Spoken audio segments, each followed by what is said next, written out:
Turn it up.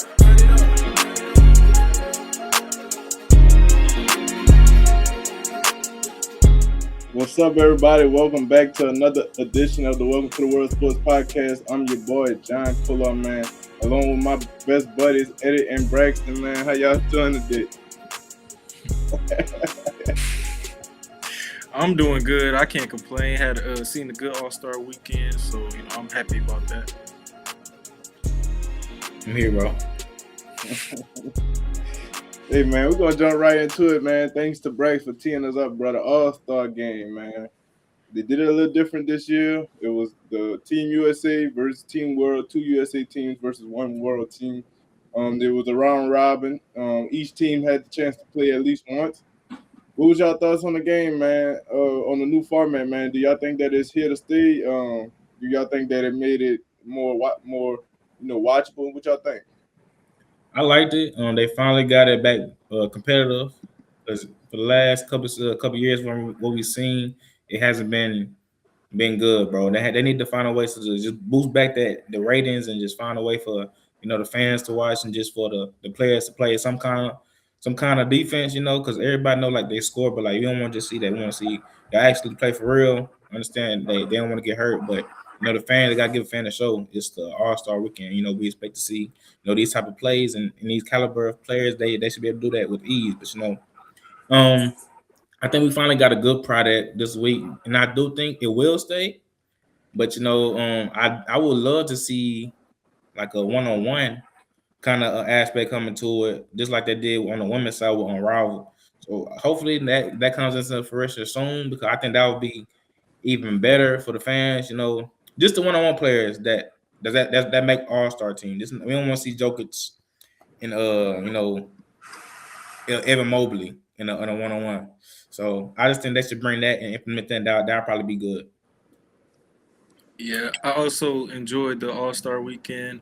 The whole weekend, honestly, I thought it was pretty good, except for like a couple parts. But I felt like in the All-Star game, I did like the format. I liked the fact that they had the separate games, and I felt like the fact that it was a different game each time. I felt like it kind of picked up the energy every time, like he was facing a new opponent.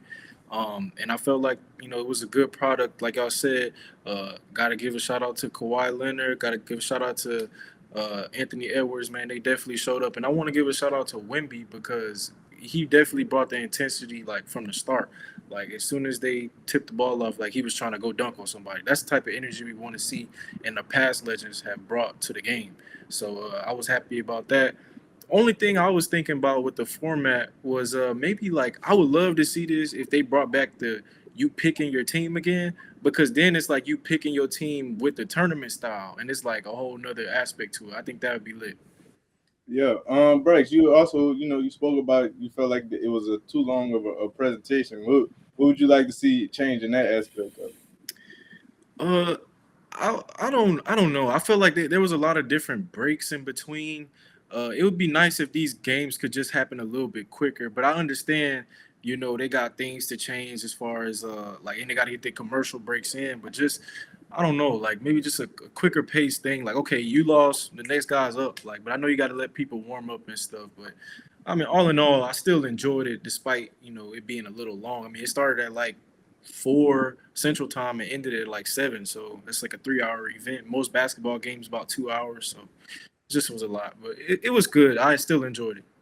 Yeah, I enjoyed it as well. I think that this is something that they're going to continue going forward, just because it brought more eyes to the game. I feel like more people watched. I think they said the game was up, like the viewership was up like 80% from the previous 2 years. The previous year, and that just goes to show you that a lot of fans tuned in because they like the competitiveness of the game. I also think that it shouldn't have to come to this for the players to play hard. You should already know what it is when it's All-Star weekend. Like, you should know what fans want to see. They don't want to see y'all out there playing like the Harlem Globetrotters. Like, they want to see the best players on the same team competing against each other. So I like the new format. I don't think that it, like I just said, I don't think it should be the reason they want to play competitive. But if they're gonna play competitive for this format, then I'm all for it.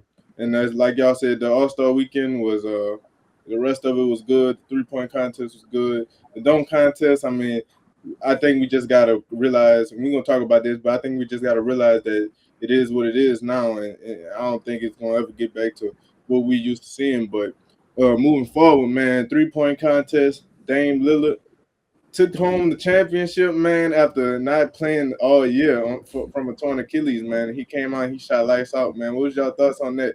Him and Devin Booker went back and forth, the end of the first round and then the final round. You know what I'm saying?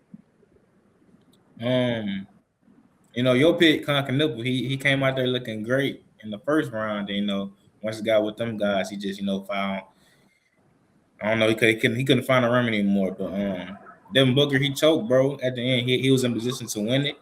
Them last 3 shots, he just couldn't get to go, bro. Dame. This is what Dame do. Like, he ain't play all year, but once you get hurt, especially like in the way he did, you don't lose your shooting ability. And that's all he has been doing. While he has been out, it just shooting. So it definitely showed. He just off the couch, not even off the couch, but like just off the bench and got right back to his form. So it wasn't a shocker because we had a couple picks that had Dame winning in the end, but Devin Booker, he definitely sold. I enjoyed it. I did see something online that I kind of maybe agree with, and I wanted to get y'all thoughts on this. Do y'all think it's like a slight to the 3-point contest that he didn't play all year, but then he just comes in and gets to attempt the 3-point contest? Because it's kind of like you didn't deserve your spot this year. I understand you've won it in the past, but I mean, I feel like they kind of did it for ratings more than him just actually like, deserving his spot. And whereas this could be somebody else in the league who may say, hey, man, I had a better year shooting the 3. I should have been in this competition. What y'all think? But then I feel like, maybe people could think like that. But at the end of the day, I mean, does it really matter? Because he came in and won it.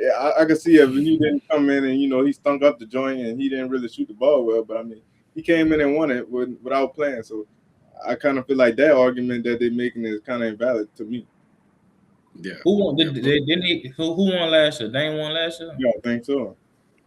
Maybe if it wasn't him, then I don't understand. I see what didn't Karl Anthony Towns win last year? Let me see. I don't think that was last year. I'm about to look it up. 2025. But to what I had to think about it, I feel like it was good. I definitely thought Devin Booker was gonna win, but I really felt, and then especially he started missing them shots at the end. I definitely thought he was gonna win, but I felt like he may have let up a little bit, considering the fact that Dame, he was coming back and trying to do this. I feel like he kind of let up a little bit.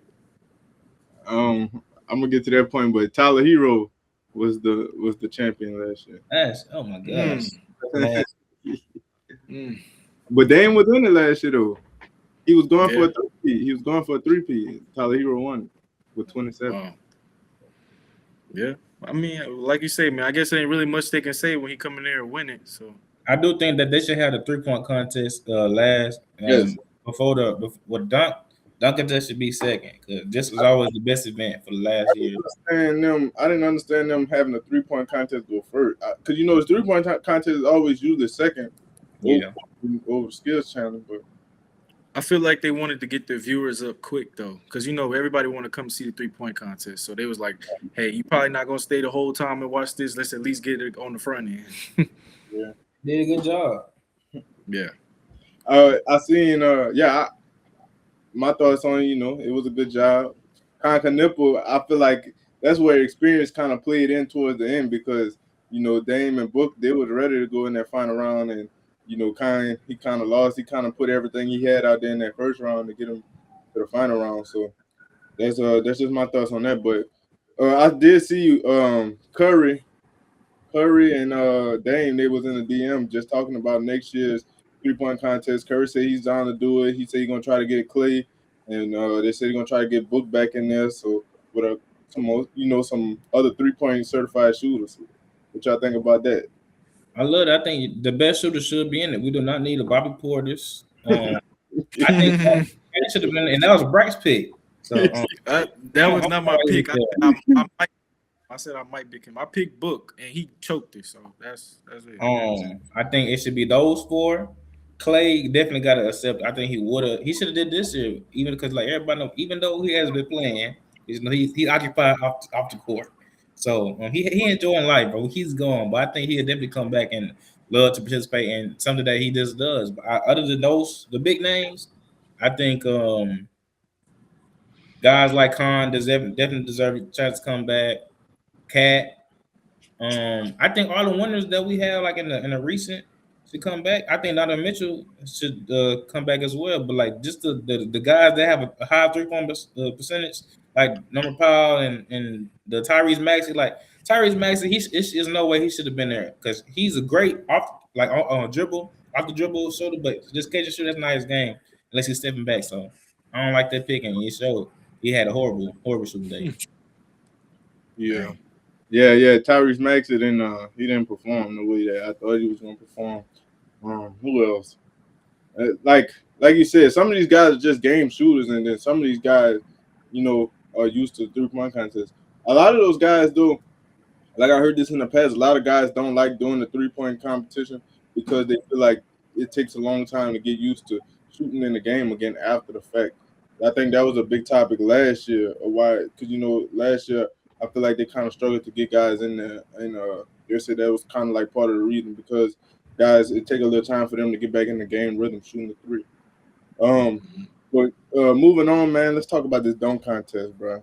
You know, it's another failure again this year. Mac McClung didn't participate, and he didn't want to save it again this year, which he put out 4 dunks, and clearly he would have won it again this year. But, man, what was y'all thoughts on this dunk contest? Keshad Johnson won it. He was dancing all night, man. What was y'all thought? Don't get me started with that nigga, bro. I was hot, bro. He just kept that, and they kept doing. He kept spamming the same Dougie and then the LA dance. I get it, bro. You from you trying to like show off in the city, but come on, bro. Like it gets to a point, bro. Like switch it up. He just like he's spamming it, bro. He did the same exact dance, bro, with them weak dunks. He can dunk, but come on, bro. Jackson Hayes, I was so disappointed. That was my pick. I was so disappointed. He did a free throw line jump, bro. You bro. You could have jumped from half court, man. Come on, dog. Jace he came out there almost died. Like, and he was hooping, but he almost died, bro. I don't think he ever coming back. He scarred for life. And who the other one? Carter Bryant. I think he should have won, but he didn't get the last dunk. If he had made that last dunk, he was gonna win it. He would have won, bro. And I would love to see that. But with Matt McClung, they say that day because he was invited, but the players said they wasn't doing it if he was in it. So that's why I think they withdrew it because he said the players said that if he was in it, they weren't doing it. Which I understand because like he won it I'm tired of seeing him too, but I rather just see him and professional dunkers come in at this point and just because he gonna make it entertaining at least. But I did see something where like leading up to the dunk contest, ESPN put out like I guess you could say like a feature post about him on like Instagram, and he was basically saying like he don't want to be remembered as just a dunker, like he trying to carve out his way in the NBA, and so that's why he was done with the dunk contest. But my thing is, if you're gonna say all that about being done dunk contest, what's your point in putting out 4 dunks after it's over with? Just like he would have won it again 4 years ago.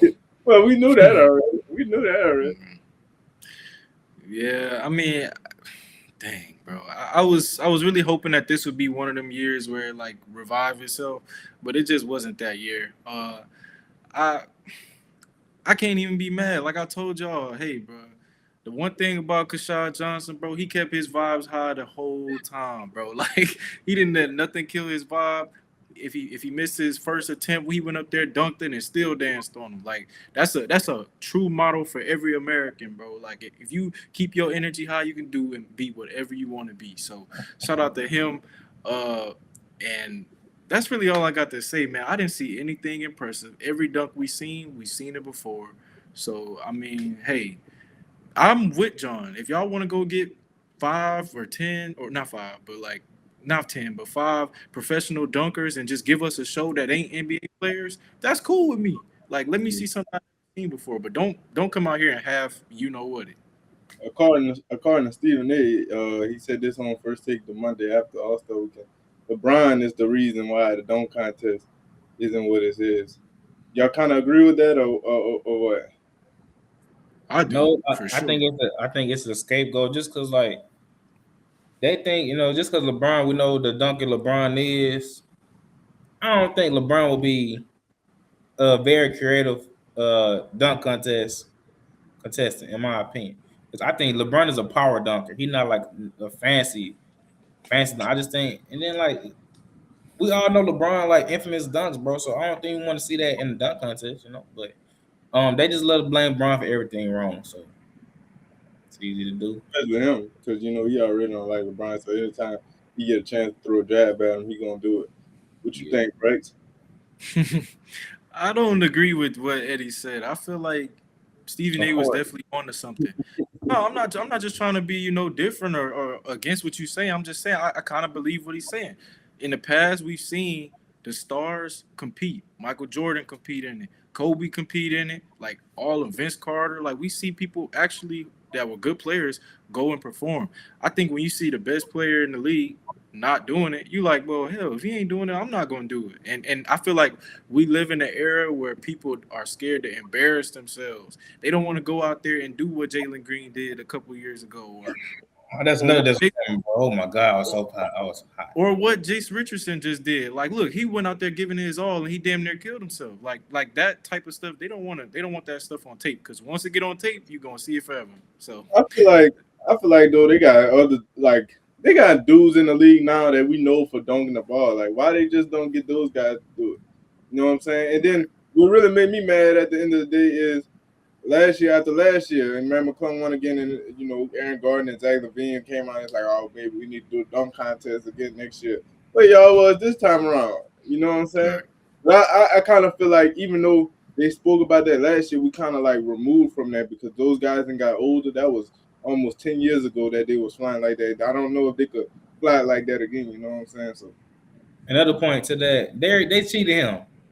Aaron Gordon, they cheated him. yeah, multiple time, I multiple wouldn't time. do it either if I was him, bro. I done cheated me twice. And I'm like, come on, bro. No, you're not doing that. It ain't, I would put myself in a position to get cheated again. So definitely got done wrong. So if anybody don't want to do it, he the first option not to do it. That's understandable. He was talking about doing it again this year though, but we Don't do see it. we see what happened. But man, moving on, man. A legend has retired from the game.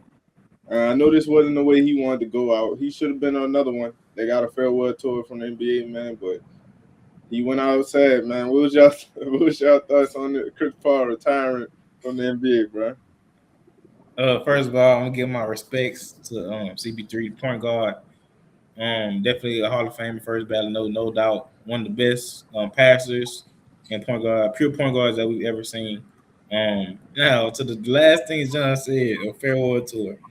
I don't think everybody deserves a farewell tour. I think only like the game changes He a and like legend in the game, bro. He changed the game, he is.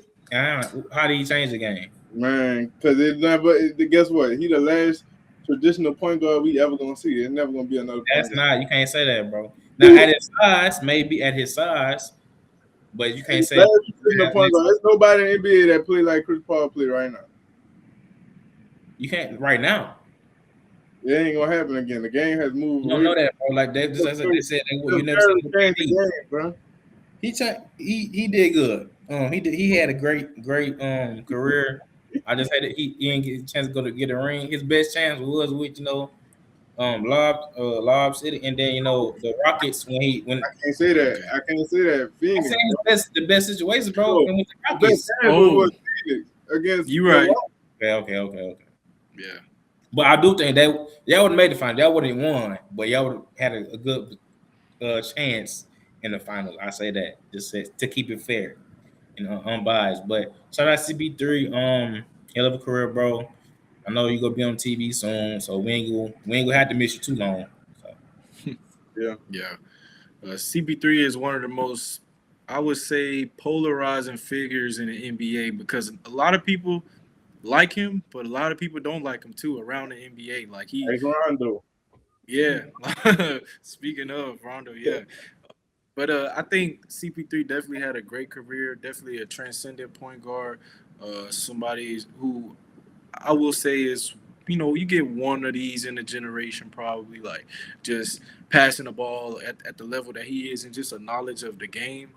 Uh, Obviously, he played for my Rockets, so I was happy about that when he did play there. I felt like he gave us a good chance to compete with some of the bigger teams, and man, he just a model citizen for the league too. Like he was a part of the NBA Players Association. He was like the president for multiple years. So, the type of person that you want to look up to, and family man, does his business the right way. Gotta support a man like that.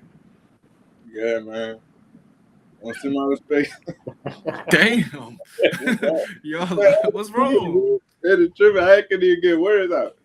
Man, look, I want to send my respects to CP3, bro, especially because he was kind of like the first star the New Orleans franchise ever had.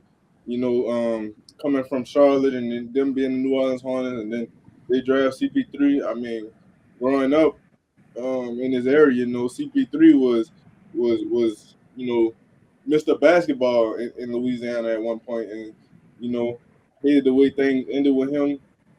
But it kind of like opened up the door for us to get like other players like Anthony Davis and Zion. But CP3 was the first true superstar for the Hornets. And then you just look at his career accolades and you see all the things that he's accomplished. He's one of the best point guards to ever play the game. Me personally, I feel like it kind of sucks because he played all these years without winning a chip. Arguably one of the best players ever to play without winning a chip. Even though I feel like he had a good chance against Milwaukee if they didn't choke. They had a series lead and they let Giannis like come back and be Superman. But one of the greatest to ever play the game, bro. For me, I think one of the last traditional point guards is the NBA will ever see. And gotta put my respects to him, bro. So great career, Chris Paul, 63, baby. Yeah, I think they did him dirty and with the Clippers though. Oh Like they yeah, could have season for sure. They ain't have to just home. he was the best player in their franchise history, bro. And they treated him like he was like he was dirt. Well, yeah, ain't no reason to look up. Ain't no reason to look up. Yeah, he trying to rebut that. But look, man, all right, he the best player in franchise history, bro. What Man, about but Mark Crawford? all right, goodbye, All right. bro. Goodbye. Moving on, though, man. Let's talk about these Lady Tigers, bro. They had the spotlight on this past Saturday night, Valentine's Day, man. They had it. They had the game. They had the game, bro. All they had to do was hit free throws. But they ultimately lost in the PMAC, man. 79-72. Keshad Johnson and Raven Johnson. The Johnsons combined for 40 points, man. Jade came alive, something that we haven't seen from her this season. And yeah, man, what was y'all thoughts on that game? Go ahead, Brett. I'm glad you gave me the floor first. I'm not even going to be too critical of the team or anything like that. I will say, it was Valentine's Day, but there was definitely no love lost between these teams, considering all of the things surrounding it. You had Malaysian Full Wiley on our team now on LSU, considering that he was on South Carolina. So if that was a good thing or a bad thing for us this week. But I will say the game, it definitely had a big game feel. This is a first primetime women's college game that was on ABC this year. And it definitely lived up to it. It was a good game from start to finish. It was competitive. Keshad Johnson, bro, man, unreal. She definitely showed that like she's a premier player in the league. And I gotta give credit to Flaw J. Johnson, even though it was a slow, like they was kind of doubling Michaela Williams, but I felt like Flaw J stepped up when you needed her to. Like she gave you the buckets that she needed. She just couldn't hit the crucial free throws at the end, and it wasn't just her. It was other people missing free throws. So I think it's one of those games you're gonna look back and you're gonna say, man, we really could have had that one, but it's all on preparation. And coaches got to keep people ready and accountable, and that's all I'm gonna say. To your point, I know you love blaming the coaches, and we spoke about this in the chat. Why do you feel like the coach, which we had two of the best coaches in women basketball history? So you saying that we had won if we had Dawn Staley? Why? I honestly believe that late game situations, I feel like you're a reflection of your coach. In moments like these, are you gonna lean on the things that got you here, the things that your coach is instilling in you every week? Like Don Staley's players, they're not gonna have these lapses that we have in the end of the game. It just don't happen. I mean, if you unless you telling me that that's what happened to her teams, it don't happen. And I feel like in this situation, I understand free throws are missed. That's a player thing, but Right. in my opinion, it ain't just about the free throws either. It's about defensive lapses. It's about finishing at the rim. It's about just staying locked in. I think Kim Mulkey, I feel like, hey, if I be for real, and I'm a LSU Tiger fan, but when we won our championship, we didn't play this team. Like, and you cannot be great and not be able to get past a certain team or you haven't beat them last 18 times. That's ridiculous. Bro, we just all right. To your point, I do think they both hell of a coach, but I don't think that the coach matter in this situation in this game. Flau'jae, I'm happy you gave her some little credit because this was probably her best game of the year. If not just points wise, I think she had her best game overall when they was doubling MK. Malaysia, she played for South Carolina on Saturday, so it was a huge step up for her, and she definitely proved why she is a first round pick in the upcoming draft. But big time players gotta make big time plays, and even it's part of the game, comes with it. The misses come with the make. So she had to live with that. I do feel bad for her because they after the game, Twitter always go crazy. They found a shot of her holding up the floor and crying, bro. It's like they always find this damn like. So I want to shine her like. So shout out to Flau'jae. Keep your head up. Malaysia, disappointed. Go ahead, John. Yeah, man. I honestly didn't think we played that bad of a game. Even in Kim Mulkey's post game press conference, she wasn't critical of the team. She felt like they played a great game. I ain't gonna say South Carolina was the better team that night because they really weren't. If we stop them, if we stop Tessa Johnson from going crazy in the first half, if we make our free throws, it's a lot of like minor things that if we would have done in that game, we would have won that game easily. Um, I think that Flau'jae did play well. So that was her best game of the season to me to date. She really put the team on her back. After coming on Sports Center early in the week and saying, talking about the game that she wanted to have, and to me, I feel like she lived up to that. My lady for a while, I don't know if it was nerves. I don't know what it was. I don't know. Maybe it was just playing against her former team that got her like that. But offensively, she was a non-factor for us. She made a lot of bad plays. I think when she came in the game, she had like three turnovers early in the game. But she did make up for it defensively. I will say that she had some good defensive stops that Couple. kept the game. Now she had some good ones. She had some good ones Yeah. that game from getting out of hand. But overall, man, I just feel like that was our game to win, and we lost. Well, our game to lose, should I say? And we lost it. And I would go ahead. Go ahead. I was just going to talk about Brax. Brax was saying if we had different coaches, but I don't necessarily mean because it's nothing that Kim Mulkey could have done in that game to me, other than taking that timeout late in the game. That left us with no timeouts. It's nothing other than that. Doing that challenge that left us with no timeouts. It's nothing in that game to me that she could have done that would have changed the outcome of that game. I feel like that was all that loss right there was all on the players. The simple fact is they got to make their free throws when it matters, bro. Like that's the part of closing out games. Kim Mulkey can't go out there and make the free throws for him. You know what I'm saying? So I just feel like it's nothing that Kim could have done in that game that would have put us over the top. But overall, man, we should have won that game, and we didn't. Hopefully, we see them again. Either it's in the SEC championship or the Final Four and get the job done. But I definitely think we got what it takes to beat that team for sure. I agree. I would definitely want. I wouldn't want to see them in Final Four. I would rather see them in the SEC championship. Just to get a little get back before it start. But I do just want to say that before it came down to the free throws.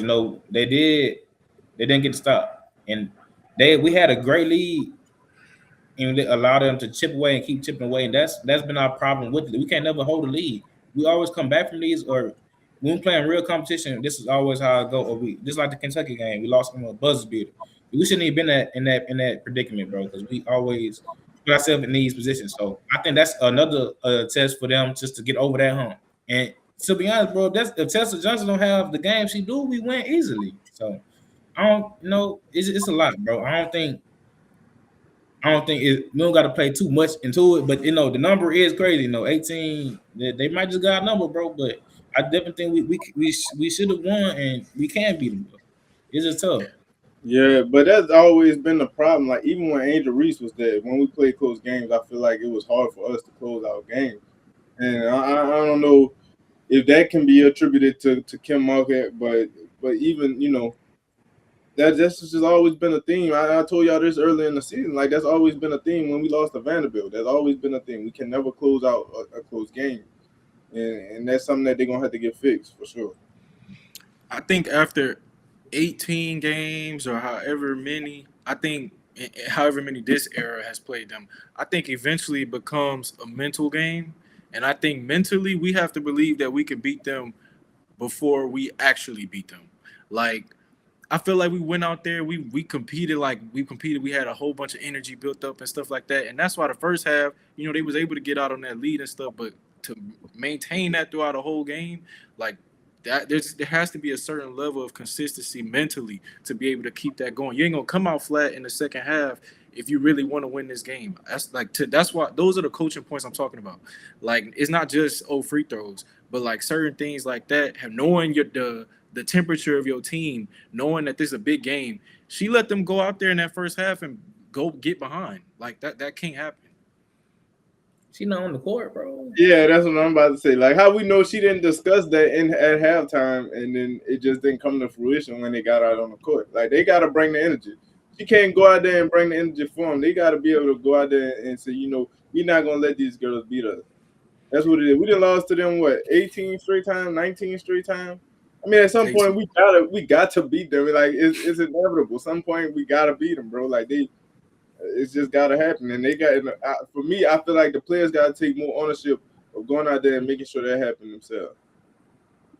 I agree. At the end of the day, it's ultimately on them for sure. Gonna clip that and keep that.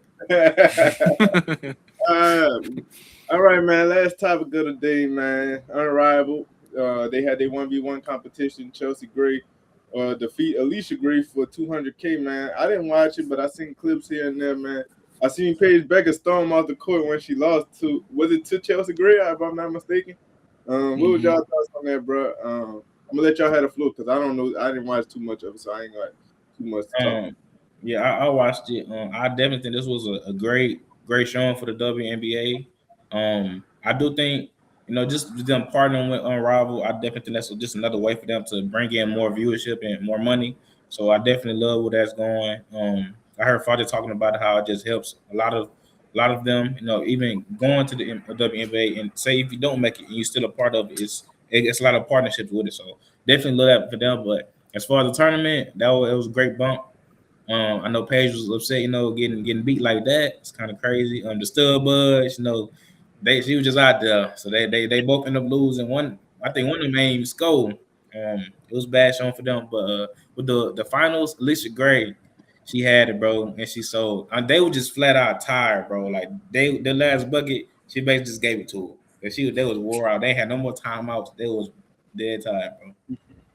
Yeah, I agree with you on that last bucket statement because I feel like with the way the rules are, they allow rebounds and all that stuff. Like me personally, that's the only thing I would change. Like I don't like that you could rebound the ball and still go shoot. I think the possession should be over. That way people could keep their energy.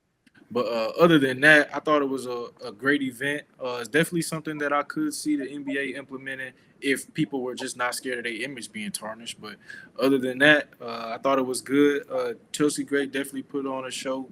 And this is the type of basketball that fans want to see, and it does build up the entertainment. And hey, it also builds up narratives because hey, you see another team or another player that you see on another team, and you beat them in a 1v1 tournament. It's like, hey, I beat you in this. I'm court now. So yeah, hey, it's nice. Yeah, the only thing I got to say about that, Brex, with the 1-on-1 within the NBA, you was like, if they don't care about the image being torn. I will say NBA Twitter is a lot more different than WNBA Twitter. You know what I'm saying? So Yeah. that's something they got to deal with. So I can see where they're coming from with that, man. But Who'd you have winning though, besides Kyrie in the one-on-one tournament? Kevin Durant, I think Kevin Durant could win it all. I really do because Yeah. I put. that's hard to stop. All right, so we You got know. let's do five. Let's do five before we go to the black spotlight. So KD, All right. Kyrie, I think Wemby could win it too. yeah, because you Because, can't go on. yeah. Who else?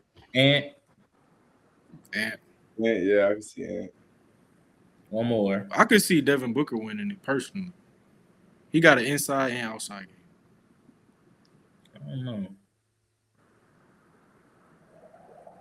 What about Jalen Brown? No, hell no. You see all them threes he missed in that Yeah. last It's one-on-one difference. man. Oh, Shay. I think Tatum could win it. I think Tatum would win it before Jalen Brown could win it. You said who? Tatum. Tatum. I mean, they both won. I think Jalen Brown will kill in ones though. I don't know. Shea was a good pick. I ain't gonna lie. Shea, I like Shea. I like Shea too. But for me, I feel like if you just make Jalen Brown shoot threes, then that's all you got. Who gonna start driving? Huh? Wait, if you want to drive, he go drive. Man, now if you sit in the paint, you ain't driving. Step up midi, easy. you play him from the free throw line. Yeah, give him the three. I ain't gonna do JB like that because in the first game he was hooping. But what he did in the second game, he missed about 33 The points. last game, everybody was there. They were tied. The OGs were I tied. don't hear that, man. He ain't no OG. He a young buck. You right. All right, so it's time for the best part of the show now with the Black Spotlight. I think we're wrapping it up now with the it being Black History Month, so we have a special edition Black Spotlight. So John, go kick it off. Who you got? Hey man, this week I'm gonna do Flaw J, man. We talked about her stepping up big time for a team against a very crucial game that they had to have. Ultimately they didn't pull it out, but they definitely needed her performance to even, in my opinion, stay within the game. And she did her thing. She hooped. She tried to put the team on her back, man, and get it done, but ultimately they fell short. I know a lot of people on social media making fun of her because she was crying and she put up the full. They were kind of like saying like, why she doing that? Like that's her last game, but oh man. Yeah, that threw me off too, bro. I'm like, what you doing, baby? Hey, bro, but shout out to her, man. She deserved it. Keep balling, bro. We gonna need it the rest of the season for sure. Shout out to Big Foot, man. Dang, man. I mean, they ain't have to do full like that, man. It's crazy. But I will say, I'm glad you picked up for the Black Spotlight. She definitely had a good game for sure. My Black Spotlight this week, I'm gonna do Kawhi Leonard, man. He didn't win the MVP for the All-Star game, but he did have a great performance in the All-Star game, man. Just lighting it up. Definitely showing you flashes of that finals run that he went on, just really going crazy. And he definitely showed you what a healthy Kawhi could look like in the NBA, man. And like he's at his peak, he's like one of the best players to ever play this game, and that's why he's top 75. So shout out to Kawhi Leonard, man. And who you got, Eddie? And well, I should say how many you got. I got a list this week, man. There's a lot of black people just had a great spotlight to me, and they stood out. So I'm gonna start with our boy LSU alumni Cam Thomas. He came out from Milwaukee, had his debut off the bench. Had a crazy game. So I definitely give him some light this week. Next, we got Olivia Miles. She had a 40-piece with 10 threes this week. So that was crazy, her and being at Notre Dame and then, moving on to TCU and just going crazy and keeping them girls in the top rankings. That's hard to do, and she's doing it. So shout out to Olivia Miles as well. Third, we got somebody near and dear to my heart, Kenny Lofton out of Texas. He was, supposed to be in the NBA, but, things ain't go that way right now. But we ain't closing the door yet. But he is, in China doing his thing. He just won MVP over there, and I just won another chip. So shout out to my boy Kenny Lofton. And closing it up, we got another LSU alumni, Alexis Morris. She is also overseas balling. She's won a chip with I forgot her name, but she used to hoop at USC with Juju.